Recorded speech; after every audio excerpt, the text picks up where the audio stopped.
And welcome back to Newsmaker Sunday. I'm Tom Zalaski. This morning's show is dedicated to hearing from the two candidates for Wisconsin governor. We just heard from Tim Michels, and joining us now, Democratic incumbent Governor Tony Evers, who joins us via Zoom. Governor, good morning. Welcome back to the program. Thanks so much, Tom.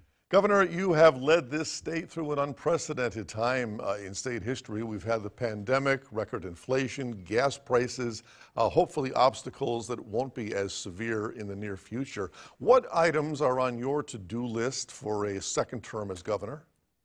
Well, two in particular, and one of them is absolutely my top priority, and that's putting more money in shared revenue. And shared revenue means the money that municipalities like Green Bay, like other cities and counties across the state get. They've been essentially defunded for the last couple decades, or decade. And I even tried to put money in the last couple budgets that I had for them. And they do all the hard work. So much of the hard work, whether it's police, fire, EMT, the issue of violence prevention is now on their plate. And so we need to fund our cities and our counties. That's the bottom line. It's been almost 0% over the last several years. And if you look at it, it's been actually a decrease in funding, which is absolutely ridiculous. So that is a top priority, providing more resources for them. But also our public schools need more resources. As you likely know, we have lots of districts going to referendum every single election. And that gives you an idea that, yes, we need more money for our public schools. What's best for our kids is best for our state. And so we'll be looking at a significant increase, especially in the area of mental health, and especially in the area for kids with special needs.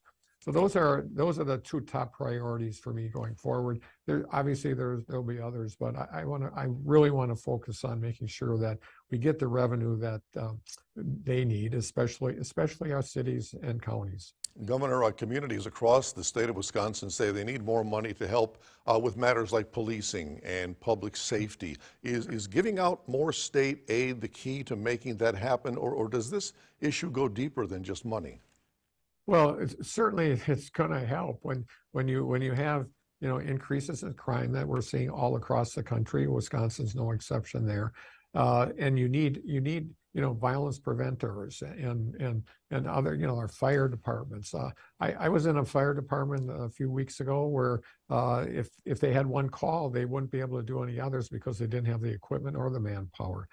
And so, yes, this is critical for not only public safety, but other things that our cities and counties do, our court systems. And so we need to start rebuilding that relationship, meaning the state of Wisconsin, with our local municipalities. And that is part and parcel, part of their work is public safety. And we want to make sure that they're as strong as possible. I actually put $100 million, I think it's actually even a little bit more than that, into public safety during the pandemic to make sure that at least we could get through those couple years with that amount of money. But when you're zeroing out increases time after time after time, and the expectations for services increases time after time after time, money is a huge issue. Inflation and the economy, topic A on most people's minds these days. Your plan to keep Wisconsin afloat, or is this a much bigger issue? Is this something for only Congress and Washington, and the states don't have much of a say in how these things play out? Can you or the folks in Madison do anything about that? Yeah, and that's a great question, Tom. But yes, inflation itself is something that's international, as whether it's Ukraine or any number of things that are happening across our globe. We're so interconnected now. But absolutely, the states can do something to help mitigate the impact of inflation. I've made it very clear during this campaign, and even before the last month, that I'm willing to, if the Republicans want to come in the session, that'd be great. We should be lowering our income taxes for middle-class taxpayers in the state. Also, get rid of the arcane law that makes it more expensive for gasoline, minimum markup law. We can get rid of that and and drivers will be able to fill up their tank, maybe save 30 cents a gallon, up to 30 cents a gallon. That's important. And also tax credits, especially for childcare.